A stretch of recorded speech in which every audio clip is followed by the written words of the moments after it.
안녕하세요. 살면서 정말 중요한 선택의 순간들 있잖아요. 뭐 결혼이라든지 직업 아니면 어디서 살지 같은 거요.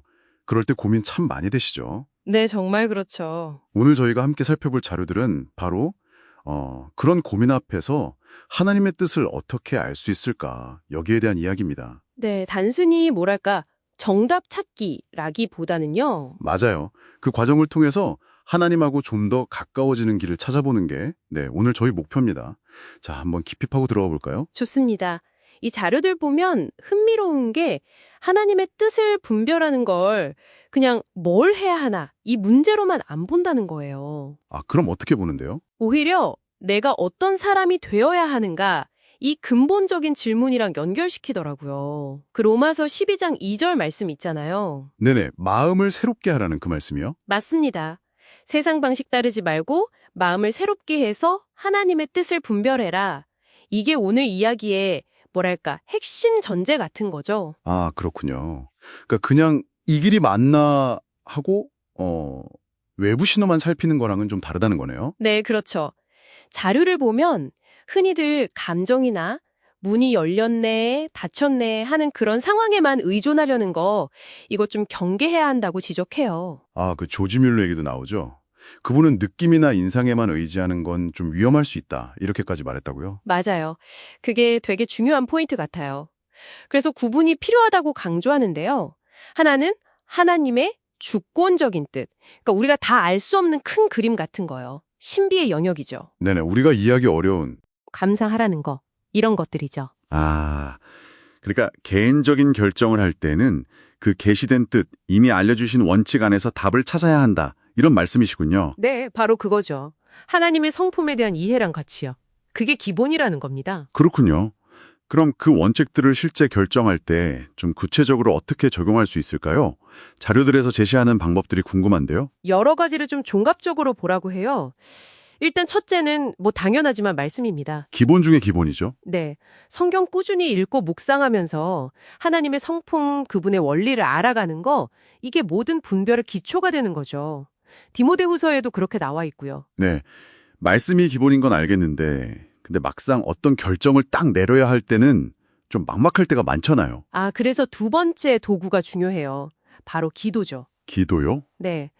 근데 이게 그냥 정답 알려주세요 하는 기도라기보다는 그 빌립보서 말씀처럼 염려를 좀 내려놓고 내 안에 시끄러운 소리들을 좀 잠재우고요. 그러면서 성령님이 주시는 그 평안함, 확신을 구하는 과정이라는 거예요. 내적인 평안함이요? 네. 아까 말한 조지 물러도 결정하고 나서 마음의 평안이 오는지를 되게 중요한 지표로 봤다고 하잖아요. 네. 단순한 기분 좋음이 아니라 정말 깊은 내적 평화 같은 거요. 내면의 평화라. 근데 혼자서는 그게 진짜 평안인지 확신하기 어려울 수도 있겠는데요. 정확해요. 그래서 세 번째, 신뢰할 만한 공동체의 조언이 필요한 겁니다. 다른 사람들의 의견이요? 네. 뭐 영적인 멘토라든지 아니면 좀 성숙한 신앙 공동체 안에서 내 생각을 나눠보는 거죠. 그러면서 내 생각이 너무 한쪽으로 치우친 건 아닌가 점검도 받고요. 잠언에도 지혜로운 사람이랑 같이 다니면 지혜를 얻는다고 하잖아요. 그렇죠. 네 번째는 아마 환경이나 상황을 살피는 거겠죠? 내가 아까 열린문 해석 주의하라고 하셨잖아요. 맞아요. 상황을 보는 게 중요하긴 한데 그냥 쉬워 보이니까 이게 하나님 뜻이다. 이렇게 딱 단정 지으면 안 된다는 거죠. 왜죠? 때로는 어려운 상황 속에서도 하나님이 일하고 계실 수 있으니까요. 그 로마서 8장 28절 말씀처럼 모든 게 합력해서 선을 이룬다는 관점으로 상황을 좀 지혜롭게 볼 필요가 있어요. 마지막으로 강조하는 건 내면 성찰인가 보네요. 네. 결국 진짜 중요한 질문은 나는 어떤 사람인가 이거예요. 내 성품이 하나님 뜻이랑 좀 맞닿아 있는지, 갈라디아서에 나오는 성령의 열매들 있잖아요. 사랑, 기쁨, 평화 같은 거, 그런 게 내 삶에 좀 나타나고 있는지 돌아보는 거죠. 하나님은 내가 뭘 하는가보다 내가 어떤 사람인가에 더 관심이 있으시다는 거군요. 그렇죠.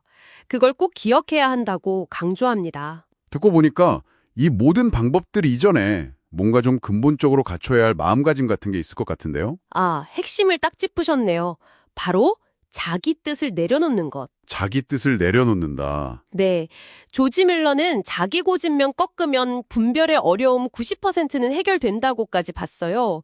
아까 말한 로머서 12장 2절, 마음을 새롭게 함이랑 딱 통하는 얘기죠. 아하. 세상 방식이나 내 욕심 따르려는 마음을 계속 내려놓는 거.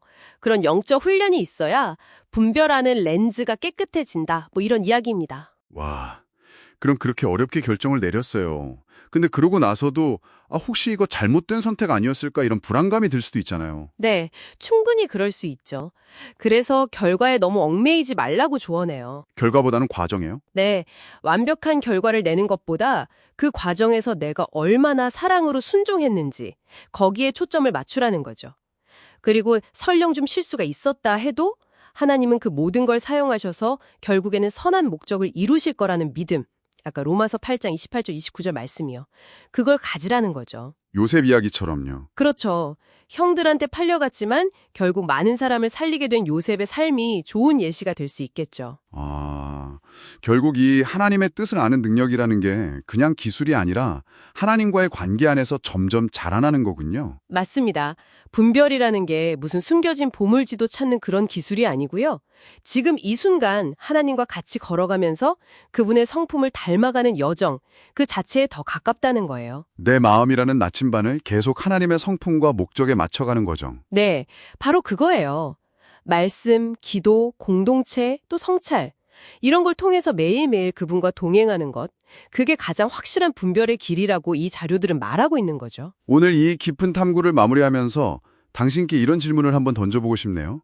어쩌면 하나님의 뜻을 알려고 막 애쓰는 그 과정 자체가요, 어떤 명확한 답을 딱 얻는 것보다 오히려 당신을 더 깊이 변화시키고 하나님께 더 가까이 이끌어주는 그 자체로 정말 소중한 여정은 아닐까요? 네, 한번 깊이 생각해 볼 만한 질문인 것 같습니다.